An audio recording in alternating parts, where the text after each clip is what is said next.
All right, so today we're going to talk about boundaries. I touched on this a little bit yesterday and the importance of boundaries when it comes to healing inner child wounds. I'm going to go with another cliche to open today. Put your oxygen mask on first. That is the ultimate definition of boundaries because what happens when we have the people pleasing behaviors from the inner child wounding is that we don't have boundaries. We give way too much of our time and our resources when we really don't want to. No, we shouldn't. But again, we have that thing in the back of our mind saying, if you don't, they won't like you. If you don't, you won't be accepted. If you say no, you'll hurt their feelings. And going back again to childhood. And we were taught not to be selfish.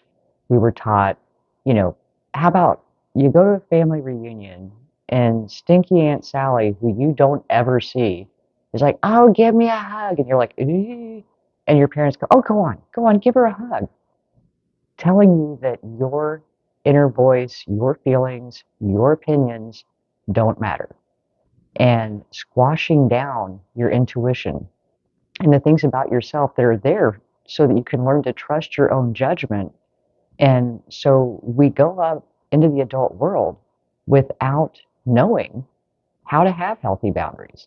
And because so many of us are walking around damaged and acting out of whatever we learned in childhood, again, the manipulation, because if there are different attachment patterns that play into this, but if, for instance, you had a parent that used manipulation to get you to do what they wanted to, you can go one of two ways with that. You can be the people pleaser or you can become a manipulator, you know. And there's a happy medium there. But when we've learned that in order to get our way, we can play on other people's emotions to pull from them things that they don't want to give, then that's manipulation. And then on the other end of that, if you've grown up being manipulated and finding that that was the most peaceful way to exist, you're way too easy to give up your boundaries. So the reason this is important for the inner child healing is because those wounds, that trauma from the past, is from not having someone stand up for us, not having our voice matter, not having our preferences count, or our judgment honored. So, as an adult, when you do value your own opinion enough to speak it, and you don't have to be rude when you speak it, but speak your truth. Don't just agree to things to keep the peace. Sometimes peace costs way too much.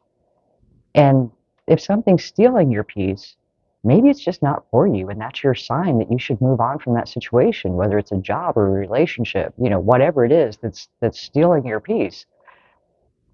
Understanding when to draw the line. And that's having that respect for self and putting yourself first and keeping what is yours for you. Because when they say you should fill your cup first, there's a set amount of resources that you need for you to be useful to anyone or anything in your life, especially when you're trying to make changes and build things and you have goals that you're trying to reach. Sometimes you have to shut people out for a period of time, even if it's just to focus on your own healing. You can't heal in the environment that wounded you. So you may have to distance yourself from people, at least while you're processing all of this. It doesn't mean that they can't be in your life. Some of them aren't meant to be in your life. And you'll come to that understanding as you go through the healing process. But when you filling your cup first means everything you need, you keep. You don't give away. Whether it's your time, your energy, and energy can even be a conversation. Because if you've ever had one of those days where, like, you come home, you're drained, and you get a phone call, and the person on the other end of that, you just know, like, they live in victim mentality. They're going to suck the God given life out of you, and you just don't have the space or the energy for that conversation, don't answer the phone.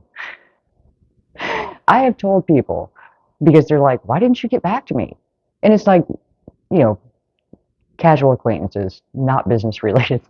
Why didn't you get back to me? Well, I was not in a place where I could talk right then. I needed my energy for me. I was having some time to just kind of regenerate.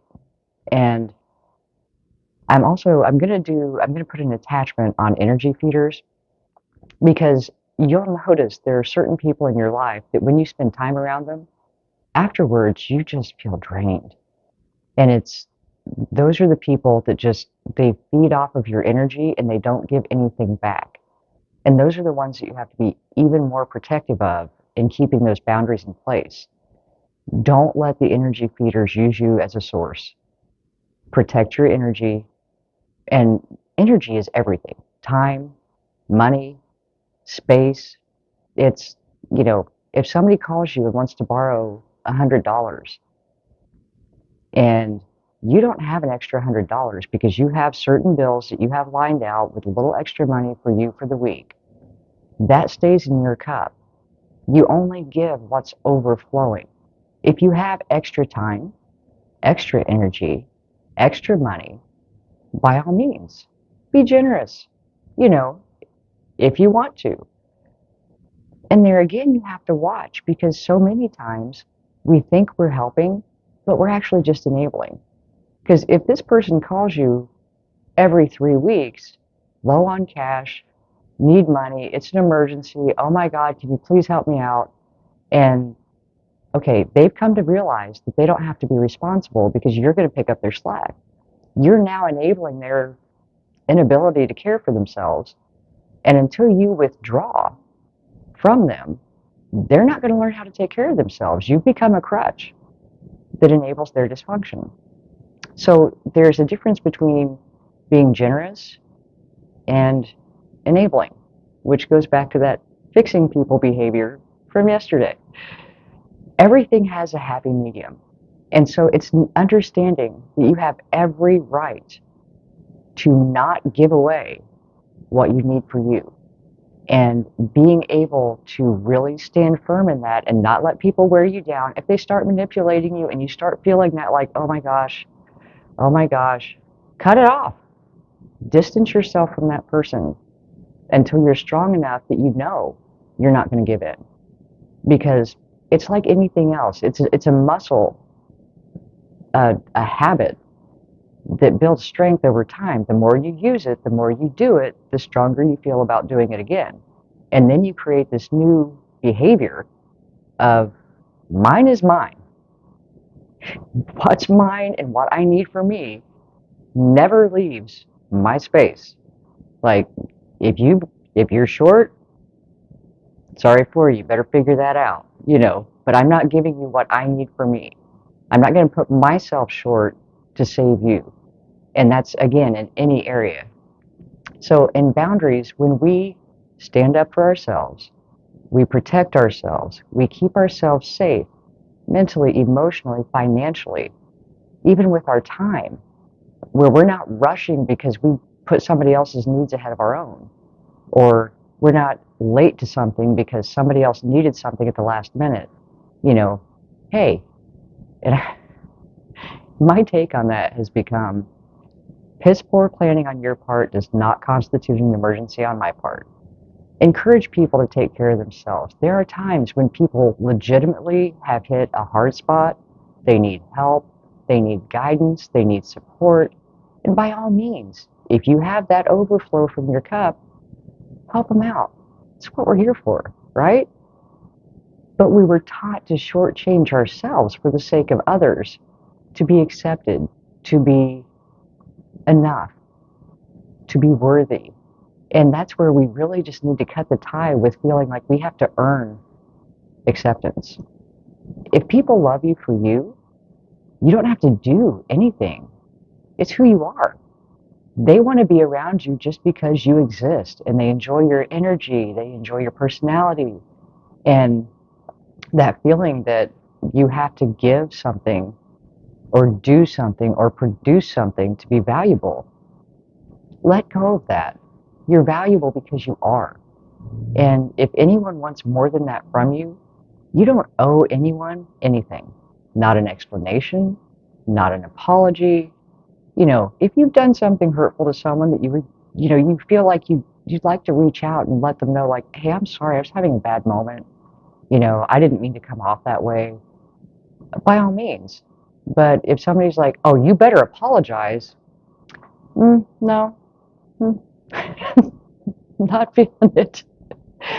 Be true to you first. And that's where the boundaries really start to heal that inner child wounding, because now, as an adult, you're the one who's in charge of you. You don't have to rely on other people. So you have to reestablish that trust with yourself by setting healthy boundaries, protecting what's yours, speaking your truth, keeping your resources you first. Because that's the only way you'll ever have overflow to be able to help other people and be on a stable platform where you're solid. So, in that solid position, you can help other people. But if you keep yourself all the time short on any of those important resources because you've been taking care of everyone around you, but not you, you're going to get burned out, you're going to be resentful, and that trauma from the past is going to continue to go on because you haven't alleviated the source of the fear from that trauma, because you're doing it to yourself now. You see what I mean? So I hope that helps. If you have any questions, hit me up in the Q&A. I'll attach the energy feeder supplement just so you kind of get an idea of who those people are that you may want to put a little distance in. Like, like keep them over here. Doesn't mean they have to go completely. They may. That's your call. Trust your intuition. But keep adequate space. Keep a reaction gap with those kind of people, because they're feeders and they will use you until you're dry and then move on. So I will talk to you in the Q&A. Love and light.